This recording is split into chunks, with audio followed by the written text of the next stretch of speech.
살아오면서 또 지내오면서 변함없이 드는 생각은, 또 고백은 주님의 은혜로 살았다는 고백입니다. 한번 따라해 보겠습니다. 주의 은혜로 살았습니다. 아멘. 옆에 분하고 인사하겠습니다. 그대가 있기에 내가 있습니다. 네. 우리가 혼자 잘나서 사는 것 같아도 옆에 누군가가 있기에 내가 있는 게 의미가 있거든요. 우리 교회 안에서 한 공동체를 이루어갈 때 우리 옆에 있는 성도가 있기에 또 내가 있는 거고 우리가 함께 있는 거거든요. 네, 이런 은혜를 우리가 입고서 살아가는데 주님께서 우리 교회를 통해서 더 기뻐하시는 하나님의 일들을 이루어가게 될 줄로 믿습니다. 오늘 읽은 말씀 이사야 선지자 이제 하나님께서 행할 일을 부여받는, 사명을 받는 이제 그런 장면입니다. 보통 보면 선지자가 사명을 받는 어떤 그런 장면을 보면 책의 서두에 보면 거의 1장에 나오는 경우가 대부분인데 오늘 말씀은 6장에 이제 나옵니다. 1장부터 5장까지 하나님께서 마치 법정에서 판사가 신문을 하고 형벌의 그런 선고를 내리시는 것처럼 이스라엘 백성들을 질책하십니다. 하나님께서 자식들을 돌보듯이 농부가 포도원을 가꾸듯이 그렇게 백성들을 이제 사랑하고 돌보고 그렇게 아끼셨고 지키셨는데 백성들은 하나님의 말씀을 버리고 멸시하고 배반을 합니다. 그래서 하나님은 죄에 대해서 진노하시고 심판하시기로 작정을 하시는데 그렇지만 궁극적으로는 백성들을 정결케 해서 구원하시기를 원하십니다. 그래서 오늘 이 6장에 이사야를 부르시고 소명이죠. 그를 부정한 백성에게로 보내시는 것, 사명이죠. 오늘 이 6장에서 그래서 6장에 이 말씀이 등장을 하게 됩니다. 좀 자세히 좀 말씀을 좀 설명해 드리면 남유다에 20명의 왕이 있었는데 10번째 왕이 우시야 왕입니다. 오늘 6장 1절에 등장하는 우시야 왕. 16살의 왕이 돼서 52년 동안 이제 유다를 다스리게 됩니다. 역대하 26장에 보니까 이 우시야 왕은 여호와 보시기에 정직히 행한 왕이었다. 그리고 그가 여호와를 찾는 동안에는 하나님이 형통하게 하셨다. 이렇게 기록하고 있습니다. 나라적으로는 안정되게 다스렸고 바깥으로는 빼앗긴 영토를 다시 회복시키는 유다의 전성기를 가져왔습니다. 그러나 그의 말년에 교만해져서 제사장이 들어야 할 그 성전의 그 분향을 자기가 스스로 하려고 하다가 하나님의 심판을 받고 그래서 나병에 걸려 격리되어 살다가 비참하게 생을 마감하게 됩니다. 그때에 우시야 왕이 죽던 해에 그때에 이제 이사야가 환상을 보게 되는 겁니다. 하나님께서 환상을 보니까 높이 들린 보좌에 앉아 계시고 옷자락은 성전에 가득하고 스랍들은 천사들은 그 보좌에 앉으신 하나님을 모시고 서 있는데 그들에게 날개가 6개 있는데 둘은 자기 얼굴을 가리고 둘은 발을 가리고 둘은 날개짓을 하고 있었습니다. 그 천사들은 서로 화답하면서 하나님의 거룩하심과 영광을 이제 찬양합니다. 거룩하다 거룩하다 거룩하다 만군의 여호와여 그의 영광이 온 땅에 충만하도다. 이 화답하는 소리가 나니까 성전의 문지방에 터가 요동하고 성전에는 연기가 가득했습니다. 그때 이사야가 이렇게 말하죠. 화로다 나여 망하게 됐도다. 나는 입술이 부정한 사람이요, 나는 입술이 부정한 백성 중에 거주하면서 만군의 여호와이신 왕을 베었음이로다. 그러니까 그 천사가 부젓가락으로 제단에서 집어든 그 핀 숯을 손에 가지고 이사야에게 와서 그 숯을 그 이사야의 입술에 대며 말합니다. 보라, 이것이 내 입에 닿았으니 내 악이 제하여졌고 내 죄가 사하여졌느니라. 그때 이사야는 하나님께서 하시는 음성, 목소리를 이제 듣게 됩니다. 내가 누구를 보내며 누가 우리를 위하여 갈고. 이사야는 그 음성을 듣고 대답합니다. 내가 여기 있나이다. 나를 보내소서. 이사야는 하나님을 대면하면서 자신과 백성의 부정함을 절실하게 깨닫게 됐고, 하나님은 그런 이사야를 정화시키고 깨끗게 하시고, 그런 다음에 하나님께서 그에게 일을 맡기셨습니다. 성경에 보면 선지자들이나 제자들이 부름을 받거나 보냄을 받는 그런 장면이 여러 장면이 나오는데, 대표적으로 예레미야 선지자, 그에게 하나님의 말씀이 임합니다. 내가 너를 모태에 짓기 전에 너를 알았고, 네가 배에서 나오기 전에 너를 성별하였고, 너를 여러 나라의 선지자로 세웠노라. 내가 너를 누구에게 보내든지 너는 가며 내가 네게 무엇을 명령하든지 너는 말할지어다. 예레미야 선지자를 부르시고 이제 백성들을 향해서 그를 보내시는 장면입니다. 에스겔 선지자, 그에게 하나님의 말씀이 임합니다. 인자야, 내가 너를 이스라엘 자손 곧 패역한 백성, 나를 배반하는 자에게 보내노라. 그들이 듣든지 아니 듣든지 너는 내 말로 고할지어다. 역시 에스겔 선지자도 하나님이 부르시고요, 이제 백성들을 향해서 가라고 일을 맡기시면서, 사명을 맡기시면서 보내십니다. 베드로와 안드레, 야고보, 요한, 그들이 갈릴리 해변에 있을 때에 예수님이 오셔서 그들을 부르십니다. 나를 따라오라. 그 부르심에 응답해서 이 제자들이 예수님을 따르게 됩니다. 내가 너희를 사람을 낚는 어부가 되게 하리라. 그들이 곧 예수를 따르니라. 마태복음에 보면 마태가, 예수님의 제자인 마태가 세관에 앉아 있는데, 예수님이 그곳을 지나가시다가 마태를 보시고 나를 따르라 이렇게 부르십니다. 그랬더니 마태가 그 세관에 앉아 있다가 일어나서 예수님을 따르게 됩니다. 지금 이 몇 가지 살펴봤지만 다 하나님이 부르시고 그 다음에 보내시는 장면이죠. 근데 오늘 이사야서, 오늘 이 6장에 있는 말씀을 보면 조금 다르다는 것을 알게 됩니다. 하나님이 이사야를 지명하여 부르시지 않습니다. 하나님이 하시는 말씀, 내가 누구를 보내고 누가 우리를 위해서 갈고, 하나님이 하시는 그 말씀을 이사야가 듣고, 하나님이 나를 향해서 부르시는 거구나. 그래서 그렇게 믿고 받아들여서 그 말씀에 즉시 반응했을 뿐입니다.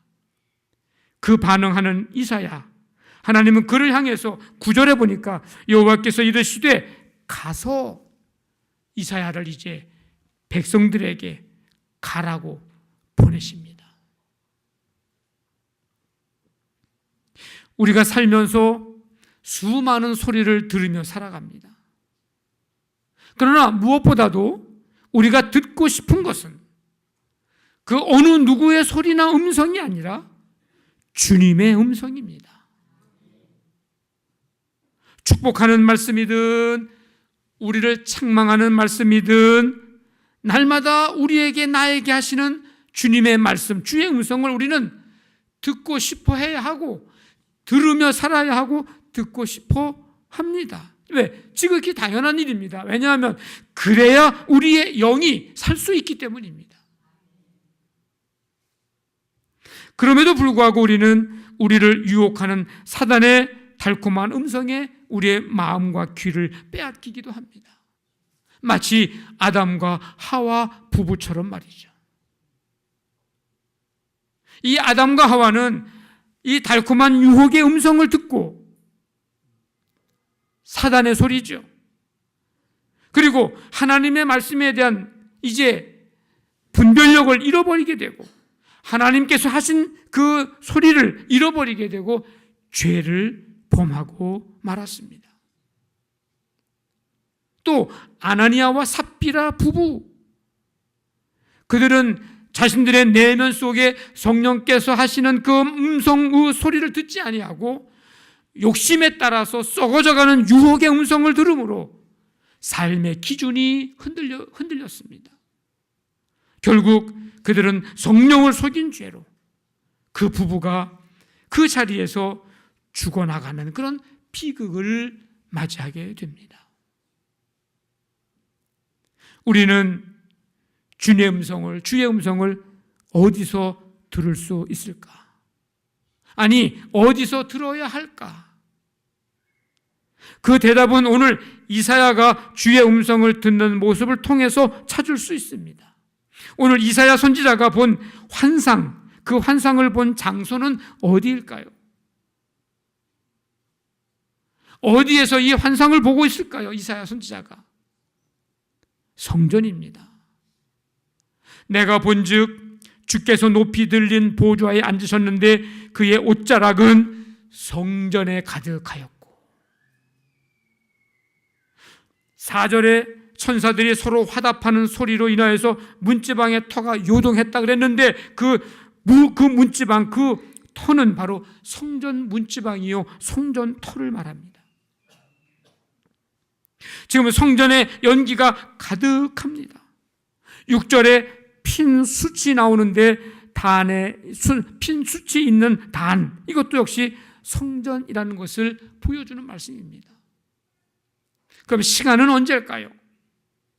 장소가 성전이라면 시간은 언제일까? 향을 피우는 시간입니다. 이 향을 피우는 시간은 바로 기도 시간입니다. 향은 기도와 관계가 있습니다. 이사야는 지금 그럼 이 성전에서 무슨 기도를 하고 있는 것이었을까? 5장 마지막에 보면 급히 달려오는 적군의 말발굽 소리, 이사야는 그 소리가 점점 가까워지는 소리를 들으면서 근심했을 것입니다. 그런데다가 오늘 6장 1절에 보니까 누가 죽었다 그랬어요? 우시야 왕이 죽었습니다. 나라를 지금 잘 다스렸어요.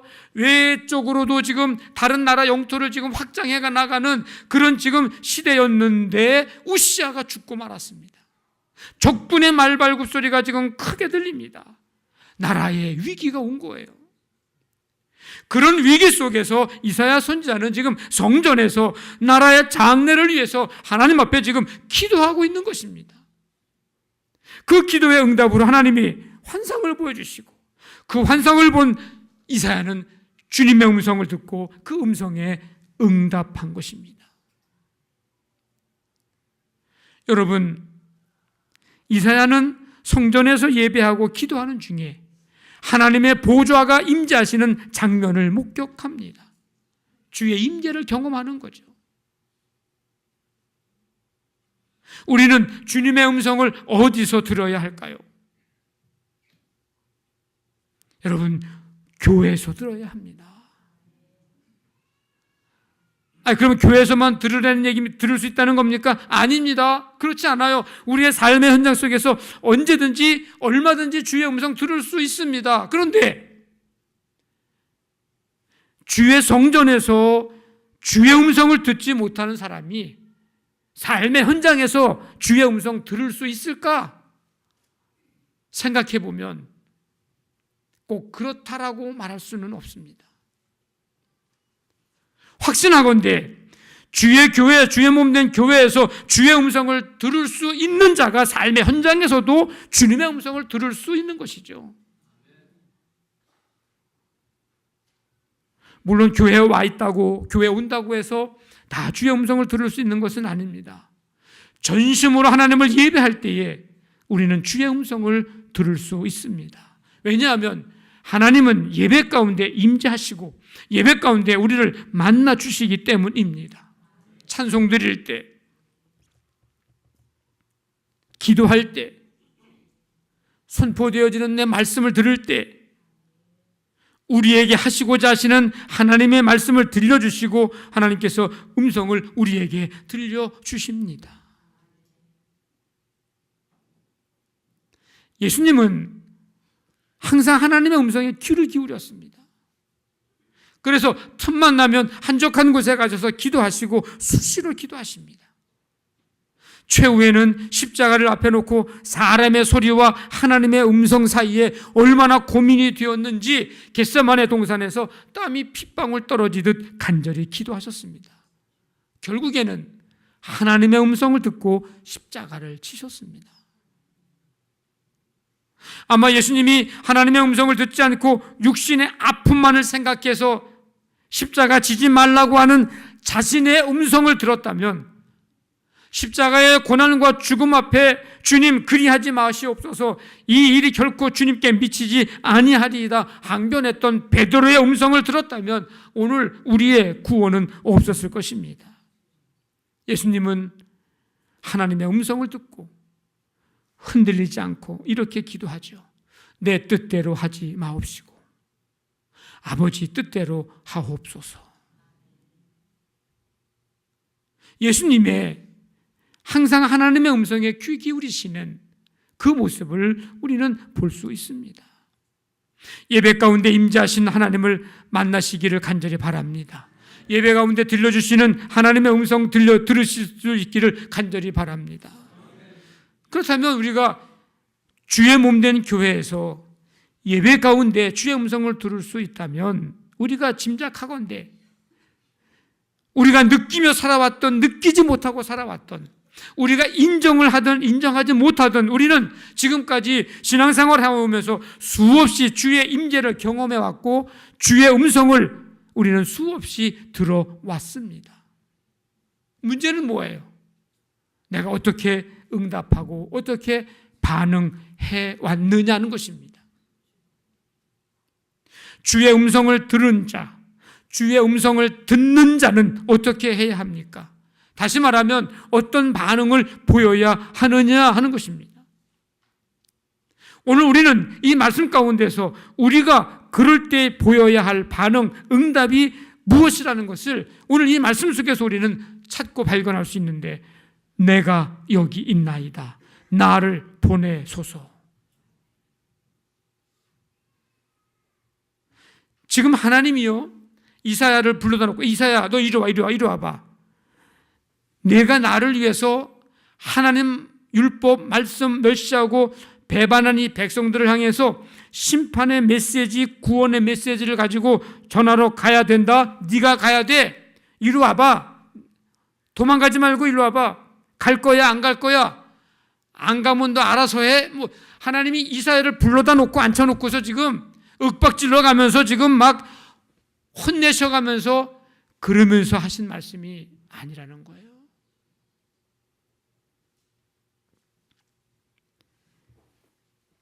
하나님께서 지금 혼자 하시는 말씀이에요. 고민하고 걱정하고 안타까운 마음으로 이 백성들을 향해서 내가 누구를 보낼까? 누구를 보내야지? 누가 우리를 위해서 이 백성들을 향해서 갈까?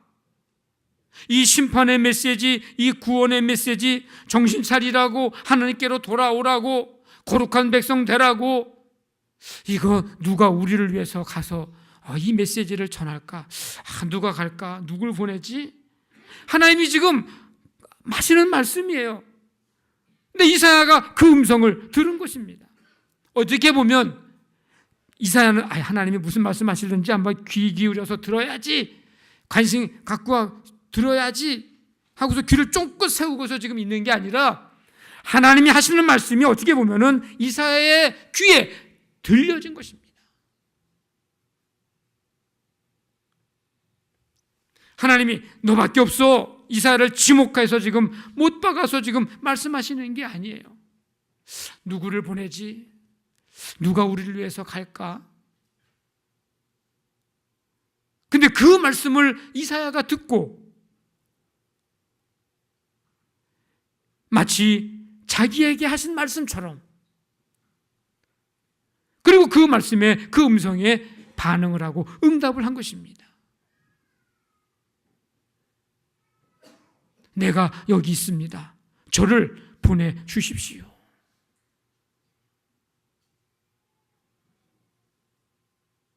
우리가 예배 드릴 때, 선포되는 말씀 들을 때, 기도하고 찬송할 때에 수없이 들려주시는 하나님의 음성이 있는데도 내게 강압적으로 말씀하신다고 하면서 우리는 그 말씀에, 그 음성에 반응하지 않으려고 애써 외면한 적이 얼마나 많은지 모릅니다. 내 생각을 통해서, 내 마음에 또 선포된 말씀을 통해서, 또 이 성경 말씀을 읽어가면서 우리에게 끊임없이 하시는 말씀이 있고 우리에게 들려주시는 주님의 음성이 있는데, 하나님, 난 몰라요. 난 몰라요. 아유, 몰라. 나 오늘 말씀 하나님 안 들은 걸로 할게요. 그런 줄 아세요? 난 오늘 안 들은 거예요. 나한테 하신 말씀 아니에요, 오늘은. 우리가 하나님의 음성을 수없이 들으면서도 우리는 애써 외면한 적이 얼마나 많은지 모릅니다. 나 그럴 능력 없어요, 하나님.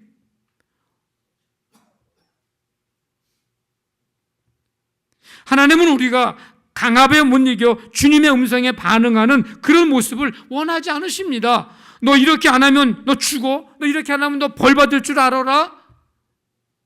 그러면서 억지로 가지 앉혔다 놓고서 그냥 윽박질러 가면서 내 말 들어야 돼. 하나님 그렇게 원하시지 않아요. 오늘 말씀에 하나님은 혼자 고민하시는 거예요. 저 백성들 저렇게 죽어가서는 안 되는데, 저렇게 죄악의 길로 가서는 안 되는데 누가 저 사람들 향해서 갈까? 누굴 보내지?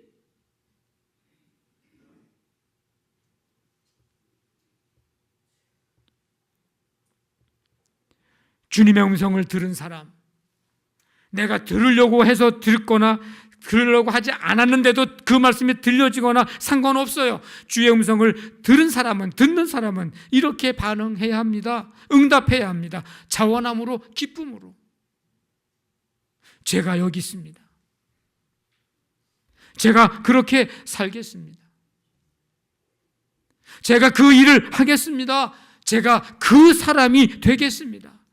하나님이 찾으시는, 하나님이 보내시고자 하시는 그 사람, 그 일, 그렇게 하나님, 내가 하겠습니다. 내가 살겠습니다. 내가 예배하는 사람이 되고요, 내가 찬양하는 사람이 되고, 내가 기도하는 사람이 되고, 내가 헌신하고 내가 전도하는 사람이 되고, 하나님, 내가 하겠습니다. 저를 보내주십시오. 자원함으로, 기쁨으로 말이죠.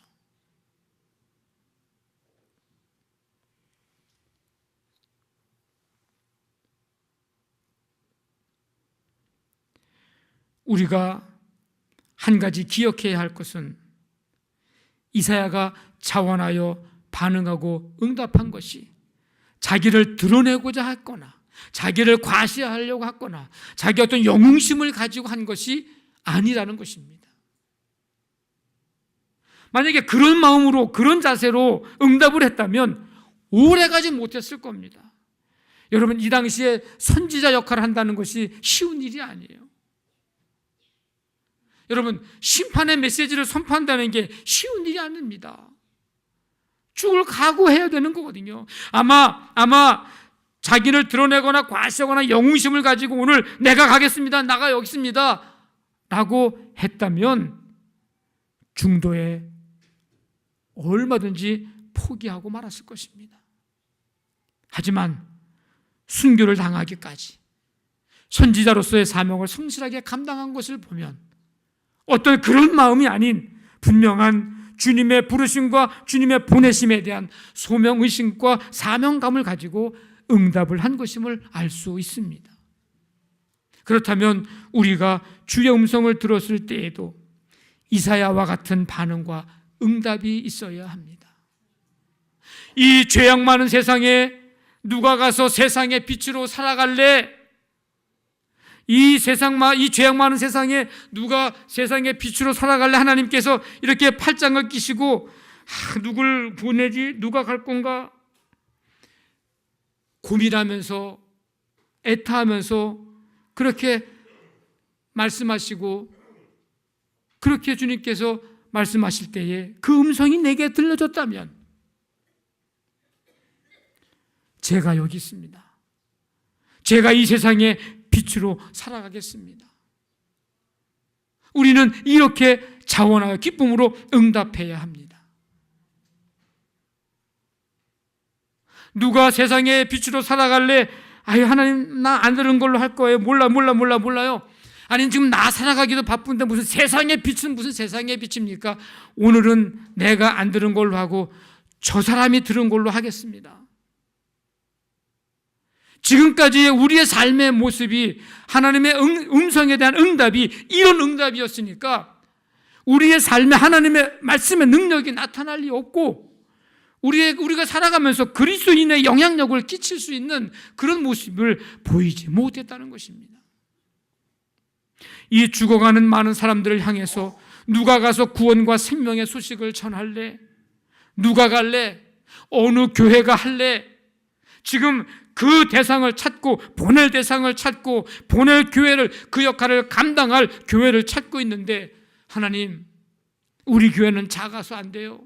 뭐가 없어서 안 돼요. 이래서 안 돼요. 저래서 안 돼요. 하나님, 우리 교회보다 큰 교회 있잖아요. 옆에 저쪽 교회 큰 교회 있잖아요. 우리가 그런 마음으로 우리가 하나님의 음성을 듣고 반응을 보인다면 올바른 반응과 응답은 아닐 것입니다. 우리는 부족합니다. 그러나 주님이 원하신다면 우리가 하겠습니다. 제가 여기 있습니다. 하나님, 우리를 보내십시오. 누가 교회를 위해서, 누가 나라를 위해서, 누가 영육의 질병으로 고통당하는 자들을 위해서, 누가 삶에 지쳐 낙심하고 절망하고 있는 사람들을 위해서 누가 중보기도 할래? 누가 가서 위로해 줄래? 격려해 줄래? 용기를 줄래? 하나님이 찾고 있고 그 음성을 우리가 들었다면 어떻게 하실래요?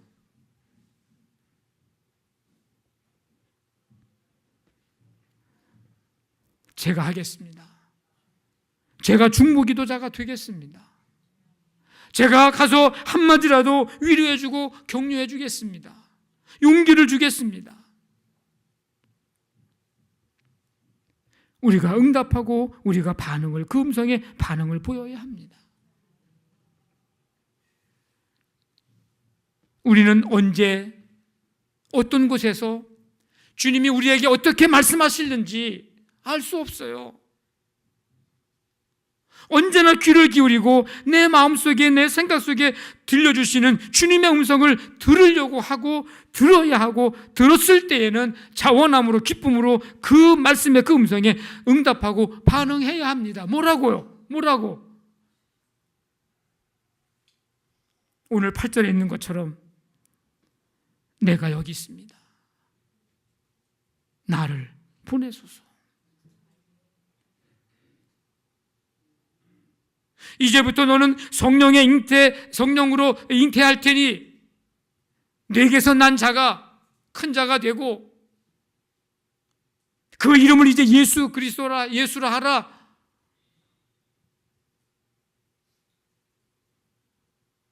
마리아는 거부하고 싶었을 것입니다. 누가복음에 보니까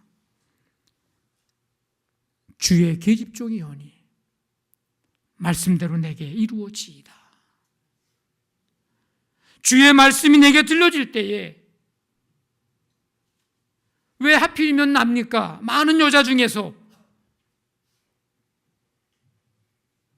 그렇게 반응하지 않고 주의 여종이오니 내게 그 말씀 이루어지기를 원합니다. 결국에 그 마리아는 어떻게 됩니까? 그렇게 응답함으로 말미암아 예수님을 잉태하고 예수님이 거기에서 출생하게 되는 축복을 받는 여인이 됐어요.